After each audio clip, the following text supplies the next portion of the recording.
Hello and welcome back to the channel. Tonight we dive into an enigma that chills to the very bone. A maritime mystery that defies rational explanation, leaving behind a wake of dread and unanswered questions. Imagine a massive, silent behemoth, adrift in the vast, unforgiving expanse of the North Sea, its cargo holds filled not with goods, but with an unspeakable, suffocating absence.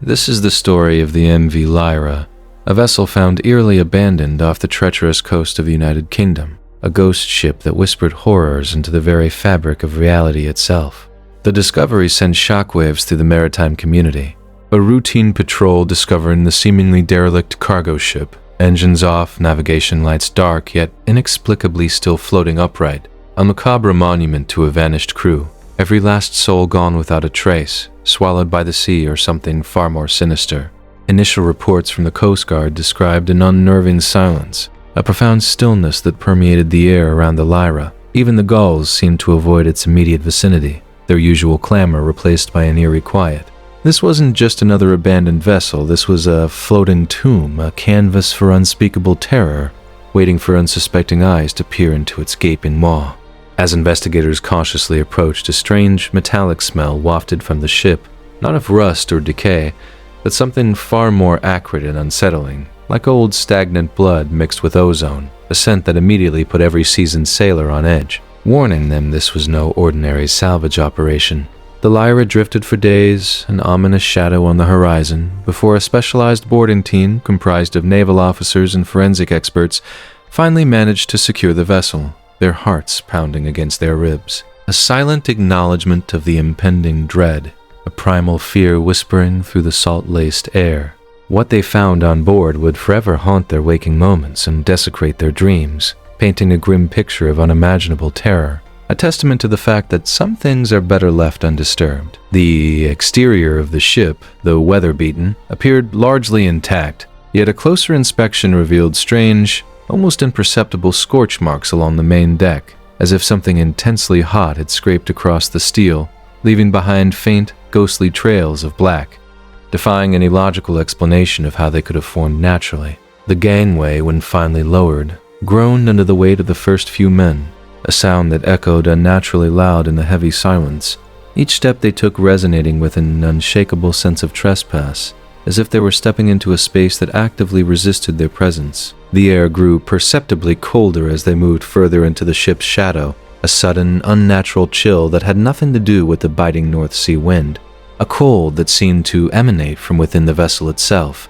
wrapping around them like an icy shroud, making their breath visible in the otherwise still air, a chilling harbinger of the horrors that lay hidden within the ship's steel belly. Navigating the narrow corridors and steep stairwells, the team discovered the ship's logbook meticulously maintained until a specific entry, dated 3 days before the Lyra's discovery, which ended abruptly mid-sentence, the ink smudged, a desperate illegible scroll tainting the final words. A horrifying testament to a sudden, catastrophic event, leaving an indelible mark of fear and confusion. The captain's cabin was pristine, his personal effects neatly arranged,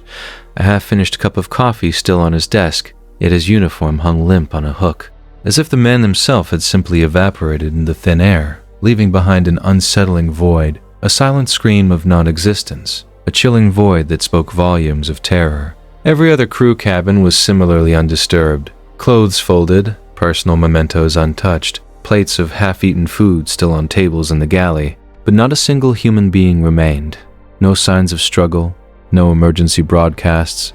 just an utter, profound, and terrifying emptiness. A ghost ship in the truest, most terrifying sense of the word.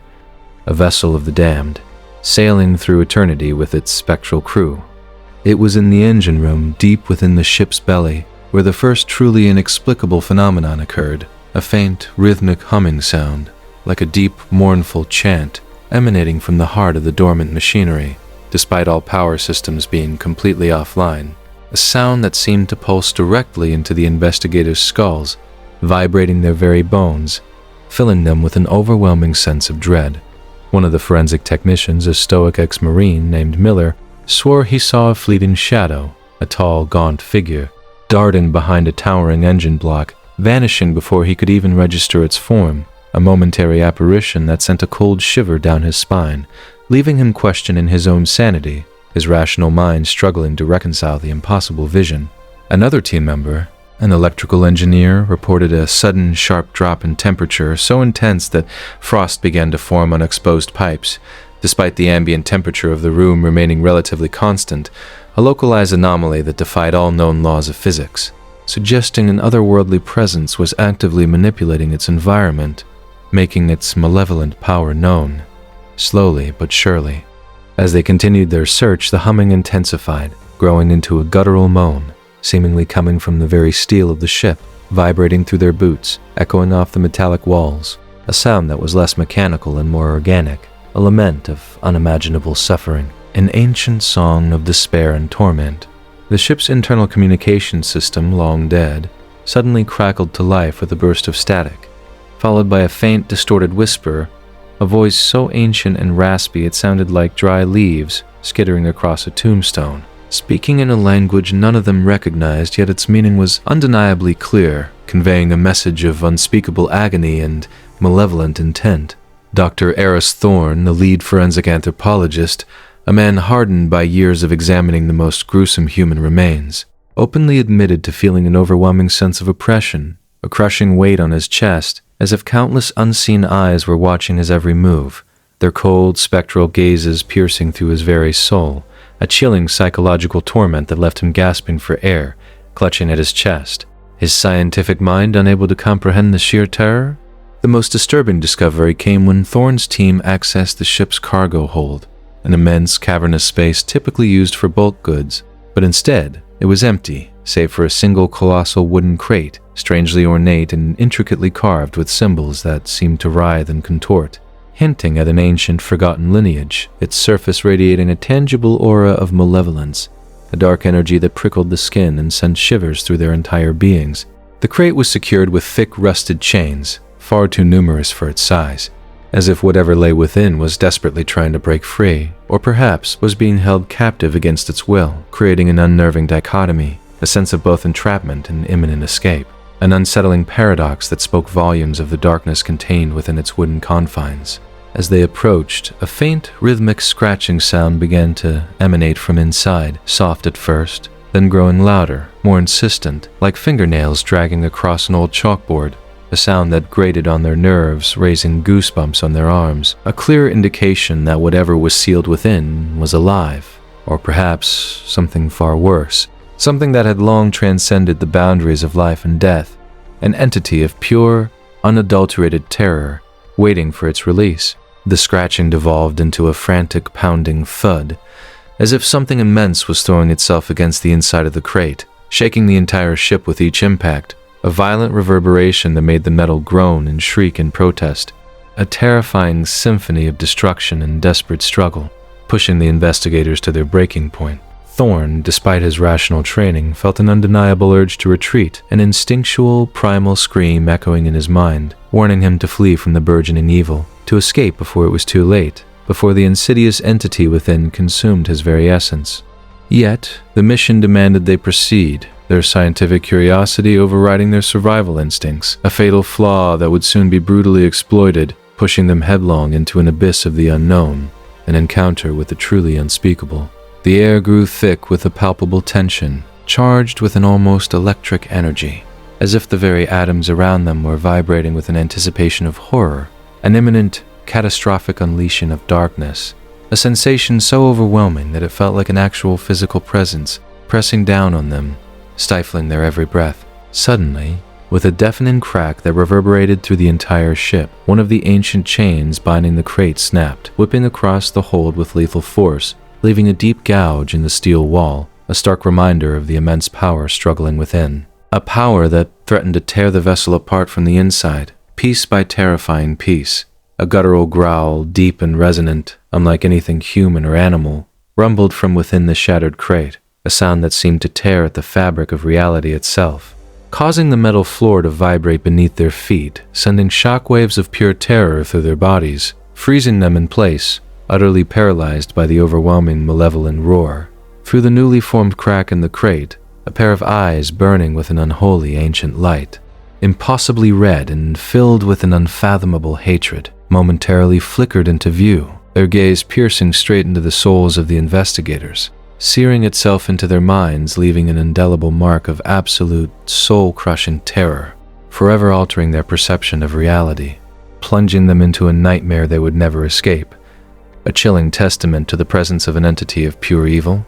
Pandemonium erupted as the men scrambled backward, their disciplined training collapsing under the sheer, unadulterated weight of primal fear, their shouts echoing against the horrifying growls emanating from the now partially open crate, a cacophony of human terror battling against ancient, malevolent power, a battle they were clearly losing. Miller, the ex-Marine, fumbled for his sidearm, his hands trembling uncontrollably, the years of combat experience doing little to quell the abject terror coursing through his veins, his rational mind struggling to comprehend the impossible, the truly unspeakable horror unfolding before his very eyes, his very soul recoiling from the monstrous evil. Thorne, momentarily overcome by a suffocating dread, collapsed to his knees, his mind racing, trying desperately to reconcile this nightmare with every scientific principle he knew, his worldview shattering into a million pieces, revealing a terrifying truth, a reality far darker and more complex than he had ever dared to imagine. The air thickened further, growing heavy and oppressive, as if the very oxygen was being consumed by the malevolent presence, making it almost impossible to breathe, their lungs burning, their bodies screaming for escape. Then, the ship's lights flickered violently, plunging the cargo hold into momentary darkness, only to return with a sickly greenish hue, casting grotesque elongated shadows that danced and writhed on the walls, mimicking monstrous forms, an illusion or a terrifying reality, nobody could tell, adding to the pervasive sense of dread and disorientation. From the now splintered crate, a dark viscous substance began to ooze, flowing like congealed blood, spreading across the steel floor with an unnerving rapidity, its sickly sweet scent filling the air. A putrid stench that made their stomachs lurch, threatening to overwhelm their senses. A clear sign of the ancient corrupting force within. A faint, ethereal moan, barely audible above the ship's groaning, began to emanate from the walls themselves, a sound that seemed to come from everywhere and nowhere all at once, a chilling lament of tortured souls, a chorus of despair, haunting their very essence, pulling them into the abyss of sorrow and suffering. The team's communications radio, which had been silent, suddenly burst to life with a cacophony of tortured screams, not static but actual horrifying human cries, mixed with what sounded like ripping flesh and crunching bones, a gruesome soundscape of pure, unadulterated agony, broadcasting directly into their ears, assaulting their minds, bringing them to the brink of madness. Thorne, shaking uncontrollably, managed to yell an order to retreat, his voice hoarse with terror, his scientific composure utterly shattered, replaced by a desperate primal urge to survive, to escape the living hell that had manifested itself within the Lyra's steel shell. As they stumbled backward, tripping over each other in their haste, the last remaining chain on the crate snapped with a resounding crack, freeing whatever malevolent entity had been imprisoned within, releasing an ancient horror into the confined space, plunging them into a nightmare from which there was no awakening. Only an inescapable, slow descent into madness and ultimate oblivion? The sheer terror of what emerged from the crate was indescribable. A shapeless, swirling mass of shadow and malevolence, yet with eyes that burned like embers in the darkest abyss. A form that defied all human comprehension, something ancient and infinitely evil. A horrifying amalgamation of dread and pure, unadulterated darkness. An entity from beyond the veil of sanity itself. It moved with an unnatural speed, a silent predatory glide that seemed to defy the laws of physics, closing the distance between itself and the petrified investigators in an instant. Its presence a cold, suffocating weight that pressed down on their very souls, stealing the breath from their lungs, rendering them utterly helpless in its malevolent gaze. One of the officers, a young, inexperienced man, let out a piercing scream, a sound ripped from the very depths of his being. As the shadow entity enveloped him, his cries abruptly cut short, replaced by a sickening, wet crunch, leaving behind only his falling helmet and the faint, lingering scent of burnt offerings, a stark, terrifying warning of the fate awaiting the rest of them, an inescapable horror that had come to claim its due. The remaining team members scattered, their frantic movements fueled by adrenaline and sheer, unadulterated terror. each man seeking a desperate escape from the burgeoning nightmare, their minds screaming for an exit, any exit, from the horrifying reality that had so suddenly consumed them, their individual survival instincts kicking into overdrive, overriding any semblance of order or military protocol, reducing them to desperate, terrified animals caught in a predator's trap. Miller, miraculously, managed to fire a few rounds from his handgun, the shots echoing like pathetic pops against the growing roar of the entity, the bullets seemingly dissolving into the swirling darkness, utterly useless against a foe that was beyond any earthly understanding. His futile resistance serving only to highlight the overwhelming power of the unseen horror. Thorn, his heart pounding like a drum against his ribs, stumbled blindly towards a distant ladder, his vision blurred by tears of fear and absolute despair, his scientific mind completely broken by the impossible, the unholy spectacle, his every step a desperate plea for survival, a fragile hope against an insurmountable evil. The image of his colleague's final moments seared into his memory, a terrifying testament to the malevolent power that now hunted them in the dark, suffocating confines of the ship. He heard the distinct, sickening sound of another scream, abruptly silenced, followed by the wet thud of a body hitting the steel floor, the chilling sounds echoing in the cavernous hold, each noise a hammer blow to his already shattered psyche, a horrifying countdown to his own inevitable demise. Painting a grim picture of the relentless predatory hunt, the air grew colder still, thick with an unbearable stench of decay, and something indefinably foul, a suffocating aura that seemed to cling to his very skin, making it difficult to breathe. Each inhale a desperate struggle against the encroaching darkness, the physical manifestation of the malevolent entity, a pervasive evil that seeped into every pore of his being, slowly consuming his life force. Thorn finally reached the ladder, his hands raw and bleeding from scrambling over sharp metal, his body screaming in protest, but the primal urge for escape propelled him upward, each rung a desperate step away from the absolute terror below, a frantic, agonizing climb towards a sliver of hope, a desperate escape from the lurking horror, praying for a moment of respite, a brief reprieve from the relentless pursuit of the ghost ship's spectral occupant. He ascended through the ship's internal structure, the sounds of the entity's relentless pursuit echoing from below, a chilling symphony of predator and prey, each creak of the ship, each distant groan of metal amplified by his terror-fueled imagination, painting a vivid picture of the monster closing in, its spectral claws reaching for his very soul. Reaching the main deck, Thorn burst into the open air, gasping for breath, the cold sea wind a welcome shock against his burning lungs,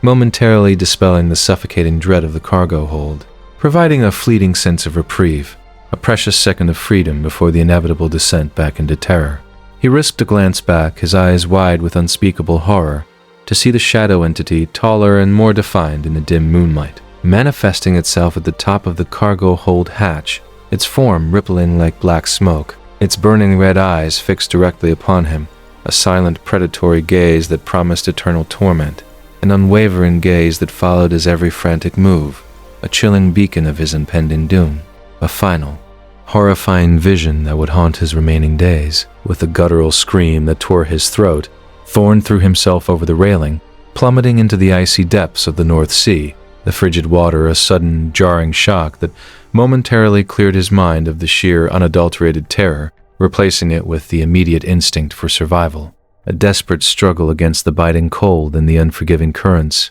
a desperate escape from the horror-infused vessel. He thrashed through the waves, his limbs aching, his lungs burning, the image of those burning red eyes seared into his mind, an indelible mark of the unspeakable evil he had witnessed, a constant horrifying reminder of the true nature of the ship, a spectral prison for an ancient entity, its malevolent power radiating through the very depths of the ocean. The rescue vessel, which had been observing from a safe distance, quickly moved to retrieve the traumatized forensic anthropologist, pulling him from the dark, churning waters, his body hypothermic, his mind irrevocably shattered, a living testament to the terrifying encounter, a stark, chilling warning of the unspeakable horrors that lurk beneath the surface, waiting for unsuspecting souls to stumble upon their forgotten domain.